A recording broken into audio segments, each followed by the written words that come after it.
Hi, I'm Catherine Giard, the COO. I am Nicholas Holter, I'm the CMO. And I'm Daniel Thompson, I'm the CEO, and we are FogPhone. So let's do this. So I notice you two, sirs, have your phones out right now. Let me tell you something about those phones. It's what your hands touch the most throughout the day. Now everybody here washes their hands, I'd like to think. But what your hands touch the most, your phone, isn't getting enough sanitation attention. Your phone's right there, and this goes for everybody, on average has 10 times more bacteria than the surface of this. 16% of them have traces of that, and they're able to carry 30% of a virus transmittable from your phone screen to your fingertips. So for everyone in this room, that is your phone. It is with you all the time. On average, you pick it up 80 times a day. It is with you when you're eating meals, like the thing back there. It is with you in the bathroom, doing whatever you're doing there. Whatever makes it, well, what makes it most dangerous, though, is that sometimes you share it. Others use it too. Maybe your kids. And to elaborate on this problem, I'd like to give it to Nick. Alright, so the problem is that people are always taking their phones everywhere, and when doing so, they're collecting bacteria on their phones from where they've been in the past, and it's just staying there. And now some of that bacteria, however, can be harmful pathogens that can eventually can spread into the person and then get that person sick. And so I'm going to hand it off to Costa who will give. Alright, here's some fun facts. 94.5% of healthcare workers' phones contain bacterial growth on them. And another fun fact is that 40% of visitor and patient phones in hospitals contain disease-causing bacteria. And to see how much people care about these fun facts, we do what all successful, hard-working companies do. You know, just sit back and let Google do the work. We made a Google survey problem interview, and I gotta say we're very pleased with the results. 80% care about phone sanitation. Around 62% of people are not cleaning as much as they should. But what we really love to see are these bottom two right here. 58% of people are unsatisfied with the methods that they are using to clean their phones.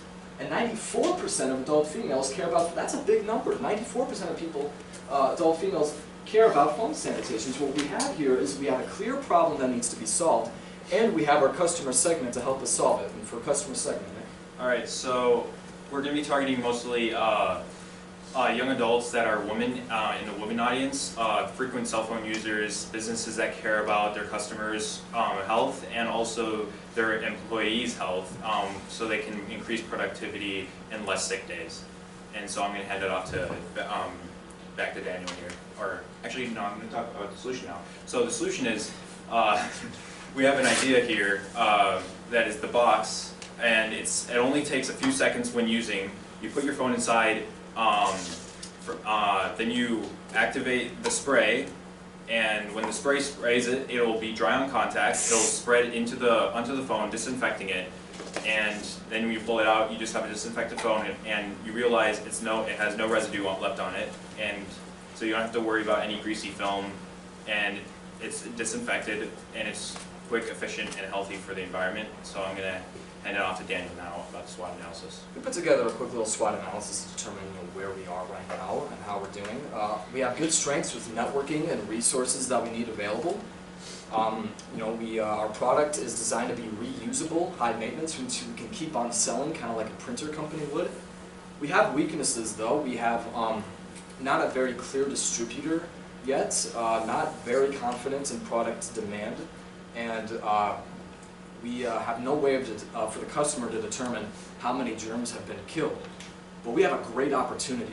The great opportunity of the digital age. Phones are more popular than ever. In our solution interview, we determined that most people do care about phone sanitation and would want to clean their phones. So we have a great opportunity to do that. Threats though, Phone Soap is testing public, which is the basic idea of our product. And not every business is going to buy this.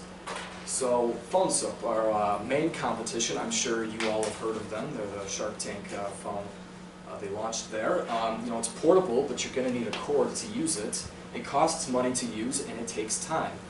And other companies here, Liocan UVC, smartphone sanitizer, they're kind of Phone Soap-like products that use the same concept of UV light.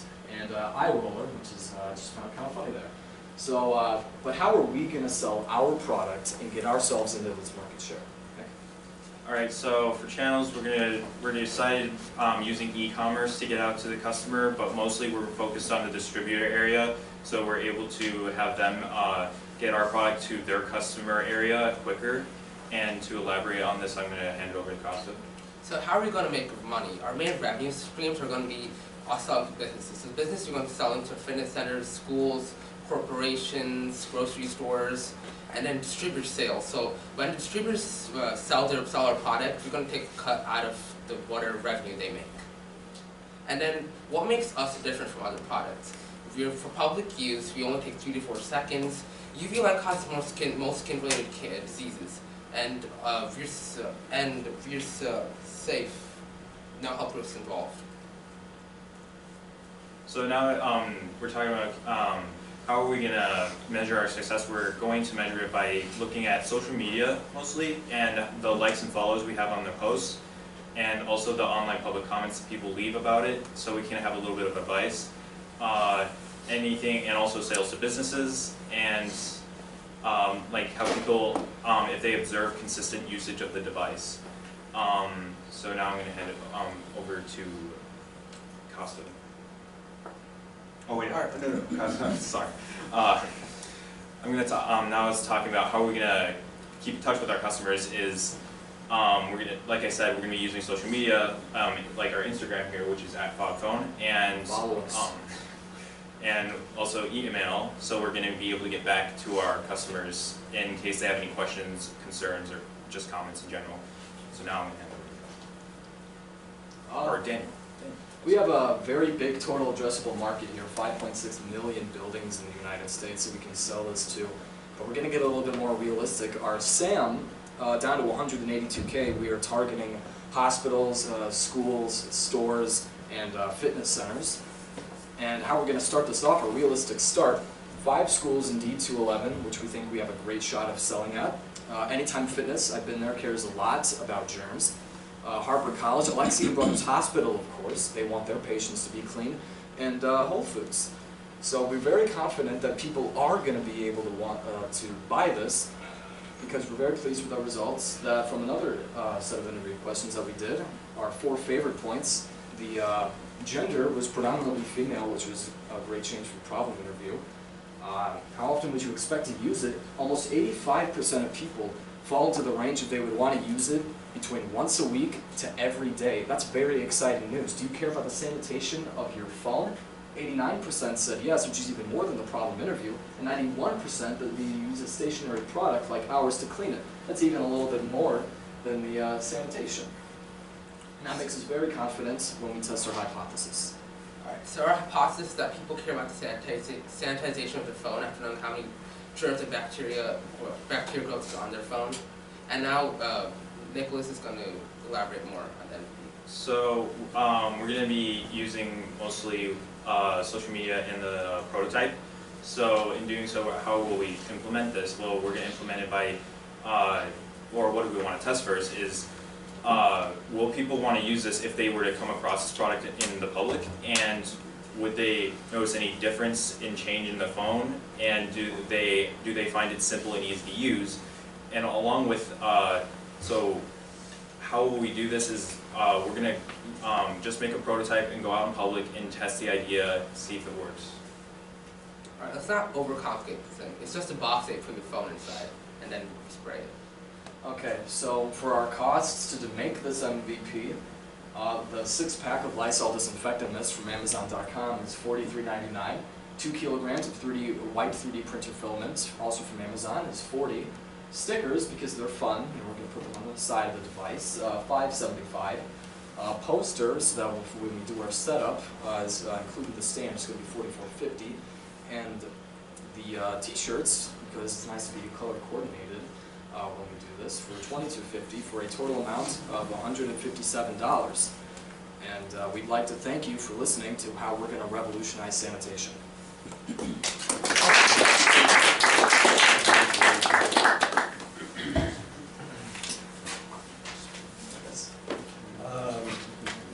The gender thing has me a little confused, not confused, but 94% females said it's a problem. Just out of curiosity, what was it on the male side? On the male side, it was around 70%. why did you, you said you targeted primarily female? Well, females, on average, tend to care more about sanitation than males do, and 94% is such a big extreme number, we just couldn't leave it out.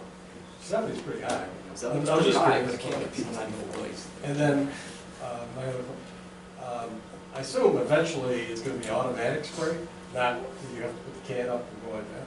Yeah. Yeah. It's like a button or something. You wanna make a button or a lever, and you just push the button, and the spray automatically sprays it into the. So you don't have to worry about using electricity. It's going to be manual, so it's like no more electricity bills are going to be. Well, it won't add to the electricity bill. It'll just be a quick push, like a paper towel dispenser, like you find in the bathrooms. And maybe there's some scientific background, why not Lysol, not something else? No, Something I that mean, hospitals provide. We could technically use any spray. We're just using the Lysol, for example. Like here's another company, SaniGuard. But the thing is, we want to get a spray that's like easily accessible and like you can get frequently. Like SaniGuard, we wanted to get it took forever to get this one can, and they're in high demand, but we want. They say that they're in high demand, as far as we know. But when we tried ordering the cans, they just weren't coming, and then they finally sent that one. And then not too long after, another one arrived from the previous one, even though my dad canceled that order. So, real quick too, the target market is, it's not a consumer product, like selling it to the home or consumers that way, it's to businesses, public service, hospitals, Yeah. okay. That was one of my questions, I wanna make sure I got that. And so is it gonna be like in a hallway? Yeah. Yeah, it can be like in a hallway, a bathroom, just somewhere where people are able to easily get to it. Yeah, it's mounted on the wall. On wall, okay, so you you stick it in this way? Yeah, we stick it in horizontal. Horizontally, Yeah. okay, all right. So the concept is kind of like hand sanitizers that you find in hospitals or Exactly. that sort of thing. And so I didn't see any breakdown in the financials. Did you do any modeling or have you had conversations around, what a business might pay for that and what's the advantage of a business having that versus not? Yeah, honestly, we haven't done a lot of financial contacting with that, but we know that businesses will have some incentives to buy this because one of the reasons is that good values, people shop based on their values more than ever nowadays. So if you value having something that's clean and not having 10 bacterias on toilet seats in your hand, you're probably going to want to go where you can clean it, and it can be to attract more people into your building. And also, along with that, is that there's hospitals. They also will be buying. They have been buying other companies where they've been using the UV lights to sanitize the phones. Like a few hospitals that have been trying a couple companies. The thing with theirs though is that they're huge. They're like printer sized and they're like shelves, and they're meant to fit like laptops, iPads, all that, and it takes around 10 minutes-ish, and that's just a little bit long, especially with a UV light and all that. So I wonder if, finding out a little bit about how these hand sanitizer companies, what's their business model, how does that work, might help inform you as to, what the size of the prize might be, businesses might be willing to pay, the value proposition. Thank you, that's a Something great to idea. look at. Yeah, But isn't- also just want to say yeah. your presentation, I thought was good. It had a nice flow, you guys Yeah, I had thought- clarity in your roles, that was good. Sorry. I was just gonna add to what you're saying, I think K Chemical, there's some, I think businesses that are somewhat local that might be able to provide, if there's a connection there. The points about Yeah, sanitation. I do, and yeah. such, I would say, I think presentation, you guys must have practiced the last few days. Yeah. Okay, I could tell. Good enthusiasm, I mean, you guys flowed, I like the SWOT. I think, you were honest in the SWOT about what's really I broke that down, like, hey, what is really the market, and trying to dollarize that market, I think is, how much would hospitals or public use or these places actually spend per year right now just sanitizing their equipment, and is it clean, is it eco-friendly, same advice we kind of gave some of the other groups, like just thinking that through, because I don't clean my phone, but yet I see people wiping them all the time. I don't know why I don't. Now that I think about it, I'm probably gonna have to go home and clean my phone and spray it with something. But I thought it was a great presentation. Thank you. I have questions about like the design from a user perspective. Like I wonder why the box, like, you know, cause now if you're asking me to put my It's because phone. it's like a spray, if it like, you spray it out in the open, like, it might not all of it might go on the phone. It's like, if it's in a trap, it's like in a box, it's like trapped, so like, it's gonna surround the phone and like go all around it. Yeah, it'll get like both sides of the phone. So there's like immediately in the box here, over here. So here you just insert your phone. So it has like the walls. It has room for like around it, so the spray can go around onto the phone. Here we have where the spray enters. It has a little divider here, so it stops like the immediate water mist coming out from the phone to spray onto the phone immediately where it gets it wet. We don't want that to happen, so we have like a little divider, but the mist will separate and divide onto both sides of the walls, and then therefore get both sides of the phone when it's inside there, in like a kind of like a chamber-ish. And I think if you can eventually, you know, even if you, and I know it's great that you guys even made a prototype, you try to show some example, I think it's great effort. You know, you guys actually did that. Even if you make it one side clear where the person can see the spray come out and see it hit their phone, and just I think people would use it more when people seeing is believing. You know, putting a box in your one, did it actually spray? You know, or you can hear it, but. Or what are you doing with You my can phone like while Yeah, it's in what the do you, box? so just an idea, just, you know, make the front, make the user, you know, make the front side clear, you know, if you guys get that far. Most sprays like Lysol and stuff like have like fragrances on them, like you can smell like you can Yep. smell the. Yeah, especially Yeah. that one has a like a lemonish scent. Yeah. Yeah, I want it. Yeah. Well, we don't want, yeah, so, I thought it was, Well, so I guess kind of one challenge that I see is, you know, this requires kind of technology and kind of product, you know, technical product, you know, design and manufacturing and so on. And I'm thinking that you don't have that capability, right? So you came up with this idea and even the design and so on. But how are you going to take that idea and, you know, find a manufacturer or, you know, identify a manufacturer and that kind of create it with all kind of the intel, kind of the technical intel and specificity and functionality and all that stuff that you're describing, but, you know.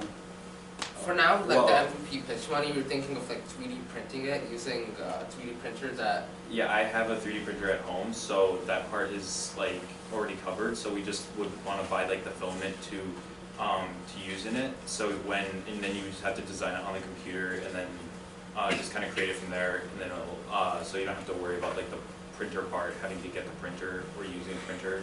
We just need the filament mostly. I guess I'm not following the printer, what does that have to do? So it's to like create the just to prototype. like build like a basic prototype, and after that we might like make changes based off of customer like reactions, things like that. Well, I guess I'm talking about kind of the product, you know, the finished product. Like, you know, this takes billions of dollars to kind of create and design and then manufacture and so on. So you've got some of the design, but, you know, the actual thing, you know, how do you make that? We really don't have a clear manufacturer, Yeah. but we know that we can be able to get in touch with some. My father made his own fitness company once. He has been in touch with a lot of manufacturers, like his dad, and he has done the same. So, you know, I mean, I think that would kind of require, I mean, that's kind of a big hurdle. I think it's a great idea. You know, there potentially could be a great, you know, kind of demand for it, but just getting from that idea to an actual product, that's kind of a huge hurdle. So just kind of think about that.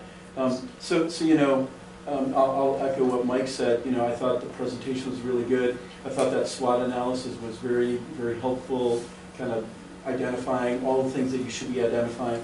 You know, I thought that, you know, your surveys were really good, you know, because it seems like you did like 2 or 3 surveys, not just kind of one survey.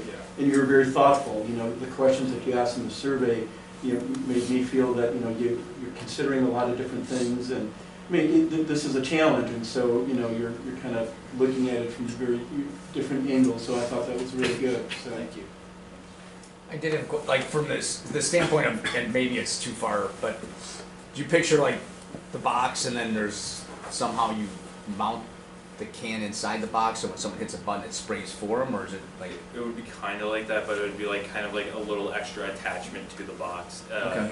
So it'll be able to, so with any size can, really, we're thinking just kind of have it have a little holder for it on the back of the. Okay. Yeah, kind of like. Yeah. Just have a little Just holder for first. attached to the bottom of the box to hold it. Well, look, like, even, you know, I mean, if this is gonna be attached to a wall, you know, maybe you don't need that, you know. Part of the configuration is, you know, it has some spray already inside of it. You know, you just stick it in there, you press the button, you know, and so that's a part of the product all by itself, you know. Rather than just kind of have this contraption and then where are you gonna put that spray in, you know, all that stuff. I would just kind of make it one seamless thing. You stick it in there, press a button, boom, it does it. And then the other thing I was thinking about is, you know, I mean, I guess part of the marketing is kind of testing this, right? If there's a measure of, you know, you take my phone right now, it's got, you know, 80 units of, you know, bacteria and all that stuff. Now you stick it in there, and then you have like another, you know, then you test it again, it's got 0 or, you know, 3 or whatever, you know, so. I mean, yeah, so that would be kind of a question too, just to kind of demonstrate the validity of, yes, that it's doing what it says, you know, because I won't be able to tell the difference, right? I mean, you stick it in, looks okay right now, you stick it in there, maybe it'll look a little more shiny, so it's kind of. Yeah, so like, yeah, there's no certain way to know how many germs and viruses die. We'll certainly have to work on that, see how it's possible. Yeah, I mean, and I think that technology's out there. I mean, that might not be a part of yours, you know, but you can kind of point people to, you know, hey, this is how you kind of test or measure and so on. Or we've tested it, we've measured it, you know, with this company and, you know, and so on. And that might be kind of for a fee as well, so, you know. Before and after. Yeah. So I think it's a great idea. It will require some manufacturing kind of know-how, you know, and capabilities that like an internet kind of thing won't require, an internet kind of company won't require, you know, so just something to keep in mind. Thank you. Okay. Okay, very good job, guys.